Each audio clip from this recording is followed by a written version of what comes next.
Ferdy Sambo tengah disoroti karena kasus tewasnya Brigadir J. Sejumlah kasus yang pernah ditanganinya pun kembali menjadi sorotan. Salah satunya kasus kopi sianida yang membuat Jessica Kumala Wongso dihukum 20 tahun penjara. Sambo juga menjadi salah satu penyidik yang turut mengungkap pembunuhan Wayan Mirna Salihin atau kasus kopi sianida pada 2016. Diketahui kasus kopi sianida ini sempat jadi penyidikannya sempat menjadi drama panjang. Hingga pengadilannya ditayangkan bak drama sinetron oleh beberapa stasiun televisi nasional.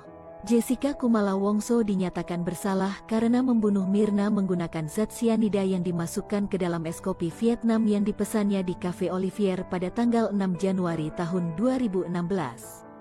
Jessica kemudian divonis hukuman 20 tahun penjara karena terbukti telah melanggar pasal 340 KUHP tentang pembunuhan berencana. Bahkan Ferdy Sambo pun sempat menangani kasus kebakaran Kejagung pada 2020. Hingga kasus tragedi KM50 pada 2020.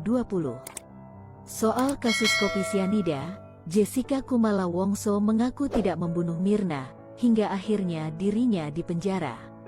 Adapun isi lengkap dari nota yang dibacakan oleh Jessica di hadapan hakim adalah sebagai berikut. Saya ada di sini karena saya dituduh meracuni teman saya Mirna. Oto Hasibuan, kuasa hukum Jessica Kumala Wongso. Jessica Kumala Wongso mengaku dirinya tidak membunuh Mirna Salihin. Saya tidak menyangka kalau pertemuan di tanggal 6 Januari tersebut adalah saat terakhir saya bertemu Mirna, apalagi saya dituduh membunuhnya. Namun saya sadar kalau tidak ada yang luput dari kehendak Tuhan yang Maha Esa.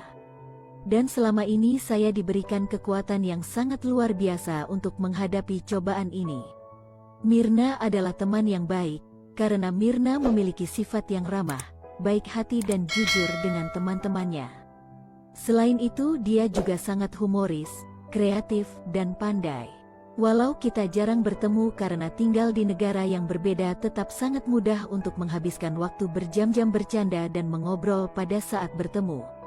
Tidak pernah terlintas di pikiran saya bahwa Mirna datang dari keluarga yang siap menekan dan mengintimidasi siapapun yang mereka percaya telah berbuat hal yang buruk walau tanpa penjelasan yang pasti. Itu membuat saya berpikir apakah mereka menjadi jahat karena kehilangan Mirna. Bagaimanapun juga saya tidak membunuh Mirna, jadi seharusnya tidak ada alasan untuk memperlakukan saya seperti sampah. Saya mengerti kesedihan mereka dan saya pun merasa sangat kehilangan, tapi saya pun dituduh membunuh yang saya tidak tahu bagaimana mengungkapkan perasaan dengan kata-kata. Sebelum kejadian saya tidak mendapatkan firasat apapun yang menunjukkan kalau hari itu akan merubah hidup banyak orang. Semua hal yang saya lakukan dan tidak saya lakukan dibesar-besarkan. Seluruh rakyat Indonesia menghakimi saya. Semua tuduhan kejam berdasarkan tuduhan yang saya tidak mengerti, tapi membuat semua orang percaya kalau saya seorang pembunuh. Keluarga saya dipojokkan dan kami dibuat sangat menderita. Yang mulia, sulit untuk menjelaskan apa yang benar-benar saya rasakan atas kejadian ini. Saya tidak tahu harus berbuat apa.